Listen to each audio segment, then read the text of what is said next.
Convite à reflexão número 89. Não retardes o bem. Olá amigos, olá amigas, espero que estejam todos bem. Aqui quem vos fala é Ive, eu faço parte do grupo de estudos Emmanuel e estou muito feliz com mais essa oportunidade de estarmos juntos para a reflexão de hoje.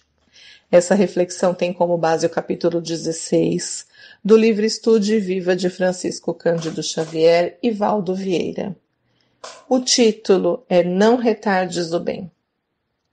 Nesse capítulo, que foi ditado por Emmanuel, ele nos assevera a respeito da importância de observarmos quantas dádivas a natureza, as plantas e os animais nos ofertam todos os dias, para que possamos trabalhar e usufruir desses benefícios para o nosso enriquecimento pessoal, físico, emocional e moral.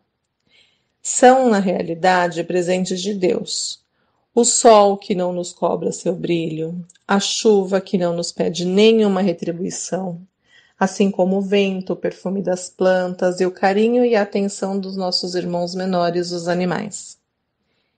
Emmanuel nos aconselha nesse capítulo que façamos uma observação das dádivas que recebemos e que, de alguma forma, possamos trabalhar no nosso dia a dia no exercício do bem maior e não percamos nenhuma oportunidade de estarmos sempre auxiliando minimamente o próximo. Podemos observar assim que tudo o que temos nesse plano, por força da lei universal, na realidade não nos pertence, pois são ferramentas e atributos que Deus nos concede por consignação enquanto estamos encarnados nesse planeta. Faz parte de quem está na matéria achar que possui alguma coisa. Nós não possuímos nada. O único patrimônio que nós temos é o espiritual. Esse nós levamos impresso em nossa alma em todas as nossas encarnações. Todos os bens materiais da nossa vida, eles pertencem a Deus, que nos empresta visando o nosso enriquecimento espiritual. A posse material ela é transitória.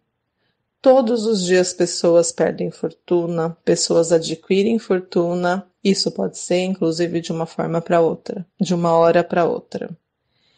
Mesmo os espíritos que estão desencarnados e que habitam o nosso orbe podem ter a sensação de posse, como se fossem impressões e apegos que tiveram na época em que estavam vinculados diretamente na carne. Podemos atentar que toda a criação fica à nossa disposição, pois representamos o ápice da vontade e dos desígnios de Deus, como herdeiros e usufrutuários das benesses manifestadas aqui na Terra. Como o acaso não existe e tudo tem um propósito real, então nós poderíamos entender, sem que haja nenhuma exceção a essa verdade, que as coisas ao nosso redor possuem sempre uma razão de ser, com a finalidade de nos servir, em qualquer circunstância, para que possamos trabalhar sempre com o objetivo de progredir e evoluir rumo ao nosso Criador. Aparentemente, isso poderia ser encarado como um prêmio ou reconhecimento, o que nos colocaria numa posição privilegiada. Mas, na verdade, isso implica em mais responsabilidades para que tenhamos oportunidade de retribuir todas as aptidões e créditos que nosso Pai Maior nos confiou. Ao contrário daquilo que se manifesta, esse suposto prêmio representa responsabilidades. Responsabilidades essas que vamos angariando para que possamos crescer cada vez mais com nosso aprendizado, como nos foi ensinado na parábola dos talentos que Jesus nos deixou como lição e que ficou registrada nos evangelhos. Qual será o tipo de enriquecimento que Deus visa para nós? O enriquecimento material ou espiritual? Então vamos juntos entender os desígnios de Deus. Possuir bens materiais nos é lícito, desde que não acumulemos em demasia, pois com o tempo eles se degradam. O acúmulo nos torna densos, tanto material quanto espiritualmente, dificultando assim nossa verdadeira missão, que é sermos seres simples e evoluídos. Deus nos empresta bens materiais para que possamos aproveitá-los no ensejo de sermos úteis na forma de crescimento, utilizando-o com inteligência, pois é preciso plantar hoje para colher amanhã. Se só os utilizamos para o nosso progresso material, estaremos caindo no desperdício. Esse nós teremos que dar conta em algum momento. Então vamos refletir e verificar se aquilo que foi acumulado é o resultado das tarefas honestas e de caráter ético, ou se ao adquiri-los houve lesões significativas, culminando no prejuízo que grupo de seres viventes sofreram às custas de mesquinharias e injustiças de outros, causando verdadeiras tragédias. Tais tragédias, elas acabam cada vez mais contribuindo para a engoda de débitos contabilizados às pessoas que corromperam suas missões com propósitos egoístas, em detrimento da felicidade que outros poderiam ter alcançado. Baseando nessa linha de raciocínio, não cabe a ideia de que somos realmente donos do nosso patrimônio, que foi angariado nesse mundo. Nem se pode admitir que o ser humano acumule em demasia com a justificativa hipócrita de que deve deixar um grande legado para os seus herdeiros. Esse intento, com um viés supostamente altruísta, não possui fundamento, pois, em princípio, não dá para prever que nossa prole será incapaz de vencer seus próprios caminhos. É, antes de tudo, uma maneira narcisista e controladora.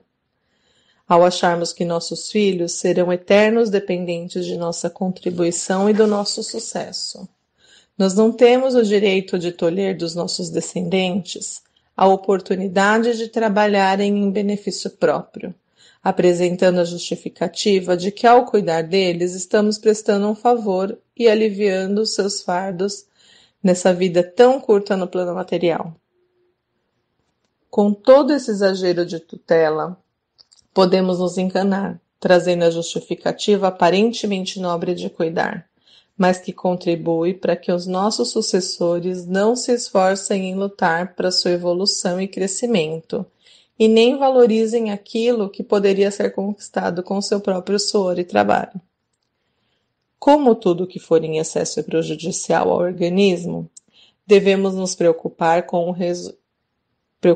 que o resultado esteja de acordo com o melhor equilíbrio possível. Outro dia, uma frase me chamou a atenção sobre moral e ética. Moral é o discernimento sobre o que é certo ou errado perante as leis. A ética é algo que está relacionada com o que é bom e o que é mal perante a sociedade. Por isso, nos encontrando na matéria, temos a ilusão de que a prioridade é o material, o que é um erro, pois a matéria vai ficar após o nosso desencarne.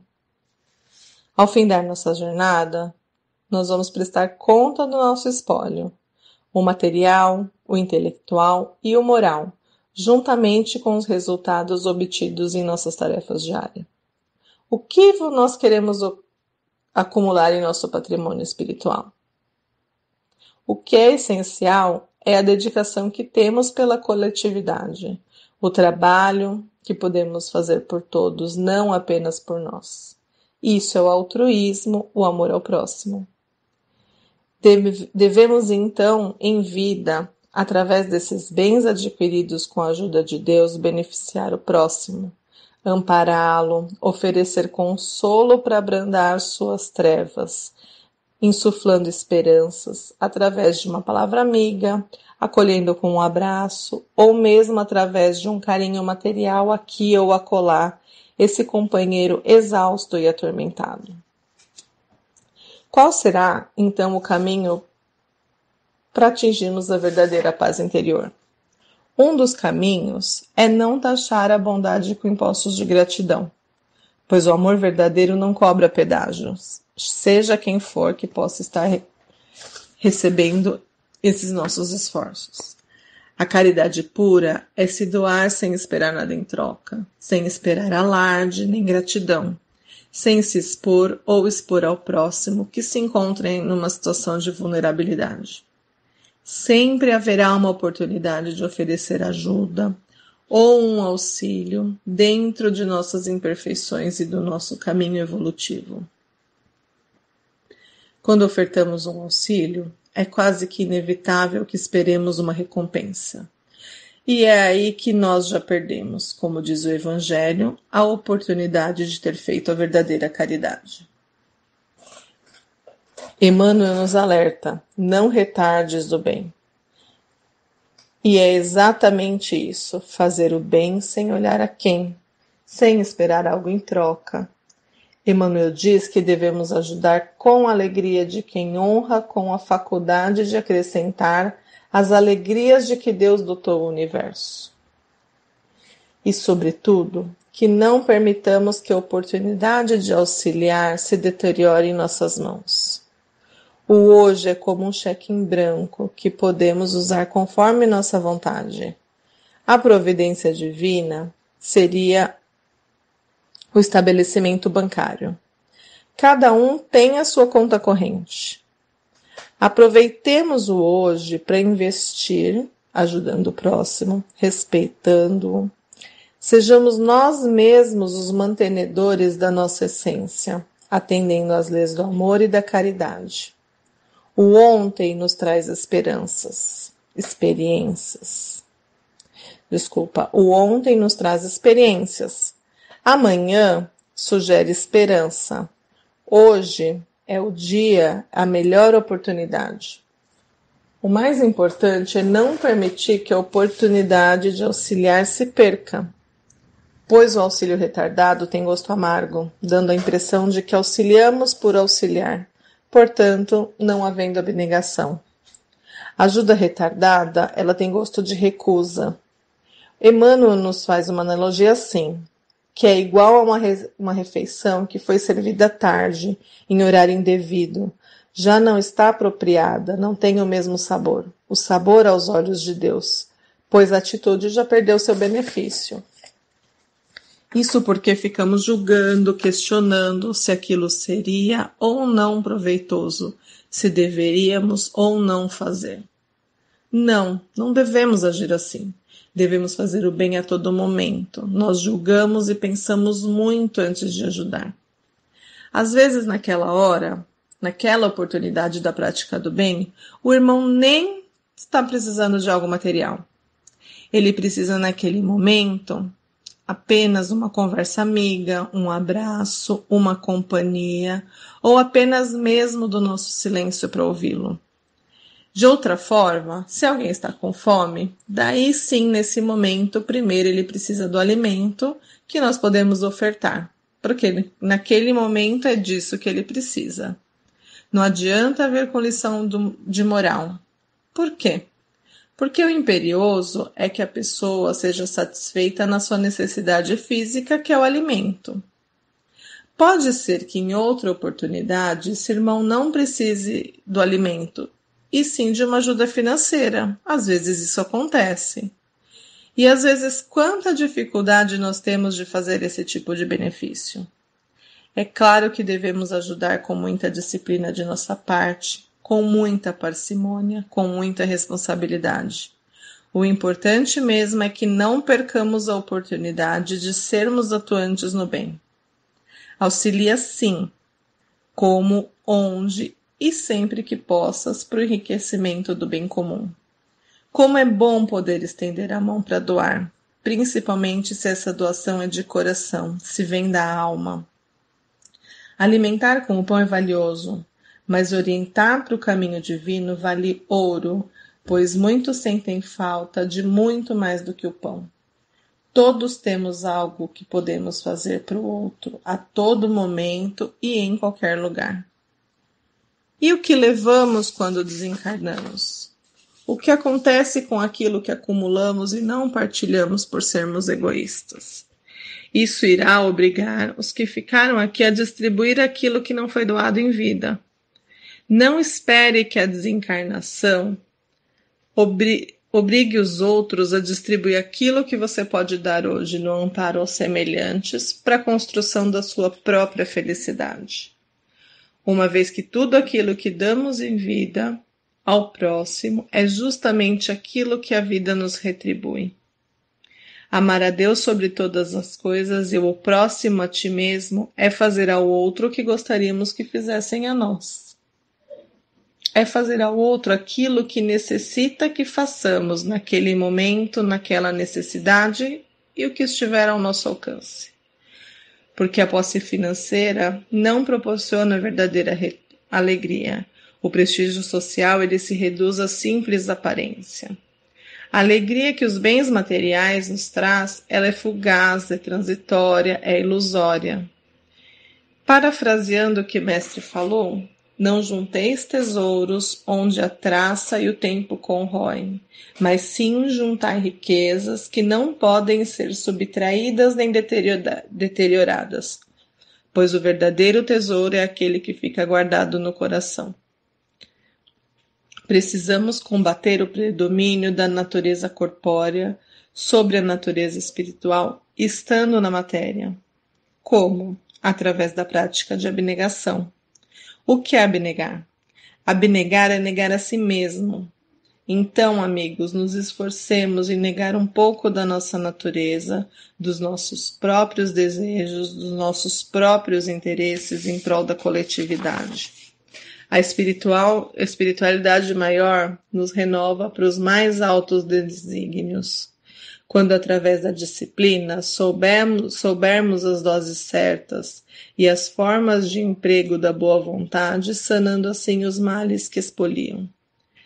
Portanto, a ajuda material poderá aliviar o sofrimento das pessoas, mas devemos nos ater a todo tipo de conforto. Um simples escutar, uma resposta acalentadora, pode significar, às vezes, energia e ânimo para que o próximo recupere a vitalidade e continue sua busca no caminho em direção ao Pai espiritual. Ou, nas palavras de Jesus, nem só de pão viverá o homem, que é a matéria, mas também de toda palavra que procede da boca de Deus, que é o Espírito. Isso está em Mateus capítulo 4, versículo 4. Lembremos, todos os dias Deus nos deu o dom da vida, e todos os dias o sol nasce, trazendo-nos 24 horas de oportunidade para praticarmos o bem. Essa é a melhor, se não única maneira de mostrar a nossa gratidão pela vida.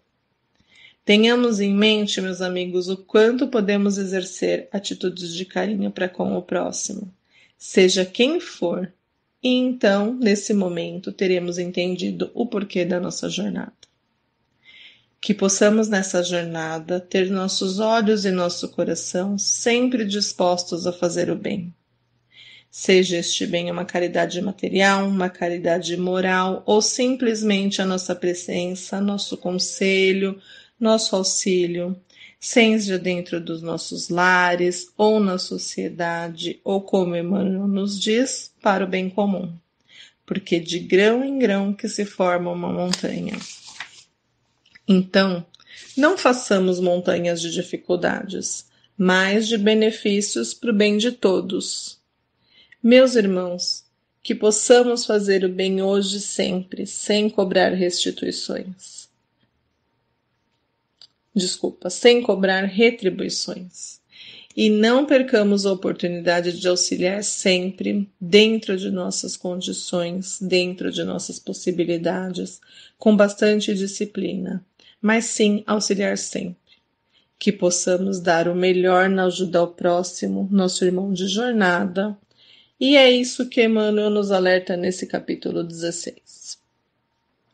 Eu convido a todos vocês que façam essa leitura, que é muito agradável e edificante. Diante de mais esse aprendizado, que possamos fazer hoje e sempre o bem para o nosso próximo, para o nosso companheiro de jornada. Um grande abraço e um beijo no coração.